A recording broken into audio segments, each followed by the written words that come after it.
Shalom bien-aimés, que la paix du Seigneur soit avec vous tous dans le précieux nom de Sa Majesté le Roi de Gloire. Je vous salue. Je voudrais tout simplement rapidement vous faire comprendre la situation qui prévaut dans un système au niveau de la capitale. Depuis un certain moment donné, vous allez remarquer que toutes les voix discordantes sur ce qui concerne le secte, la cabale juive, l'infiltration de l'occultisme au sein des églises, depuis un moment donné, toutes les personnes qui parlent une voix discordante sont réduites au silence. Mais moi, je dis merci à Dieu. Vous le savez trop bien qu'en 2019, j'étais l'objet d'un empoisonnement qui a fait 6 mois pour que je me rétablisse. Gloire soit rendue à Dieu. Vous vous rappelez qu'en 2020, des gens ont été envoyés chez moi en tenue, en veste, avec une police que je ne sais pas, pour venir m'enlever à 4 h du matin chez moi. Dieu m'a épargné. Orchestré par un homme, un frère, que l'on croit, qui habiterait Limité. Vous savez qu'en 2021, je suis menacé avec un mandat d'amener direct, non avisé, qui n'existait pas dans les registres au niveau de la justice, des grandes instances. Cela visait mon arrestation. Pour avoir fait quoi? Rien. 3 grandes têtes de figure étaient impliquées dans l'affaire. Une personne de la justice, un serviteur, entre guillemets, de Dieu délimité, et 2 autorités. Pourquoi je dis 2? Parce que une personne s'est affichée, l'autre s'est cachée.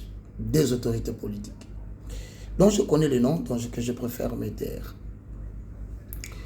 Vous le savez bien qu'en 2023, j'ai été l'objet d'une tentative d'assassinat. Aller à Kitambo vers le camp Babylone, un certain jour, à 1 h, 2 h du matin, j'ai eu la visite des hommes en tenue, avec des jupes grises, avec des AK à Kitambo. Toujours en 2023, j'aurai la visite d'une personne avec un pistolet qui est venu me chercher jusqu'à Bandal, là où il y avait ma chaîne de télévision. Frères et sœurs, ça ne s'est pas arrêté là. Qu'est-ce que je n'ai pas reçu comme menace? Mais je comprends maintenant qu'est-ce qui se passe. C'est-à-dire que il y a un groupe d'hommes qui se sont décidés d'éliminer physiquement. Alors qu'est-ce qu'ils ont fait? Ne pouvant pas m'attaquer spirituellement, bibliquement et ecclésiastiquement pour leur laisser la liberté d'œuvrer tranquillement dans la magie à Kinshasa, ils se sont transformés en politiciens. Ces pasteurs, entre guillemets, délumétés, et d'autres qui viennent de se joindre à eux, il faut faire tomber la tête de Baka. Car Baka dérange. Alors, je suis au centre de beaucoup de révélations sur le plan politique, sur le plan ecclésiastique et surtout sur le plan religieux. Il semble que je dérange. Frères et sœurs dans le Seigneur, comment un homme peut-il vivre de telles injustices? Comment un homme peut-il vivre de telles agressions? Mais la justice ne s'implique jamais. Soit parce que la justice n'est pas au courant, soit parce qu'ils ont compris. Si nous cherchons ces garçons qui nous dérangent sur le plan ecclésiastique, nous n'allons pas l'atteindre. Son Dieu le protège. Nous allons nous transformer en membres des partis politiques. Nous allons nous transformer en membres de l'Union sacrée. Nous allons nous transformer en membres des sectes.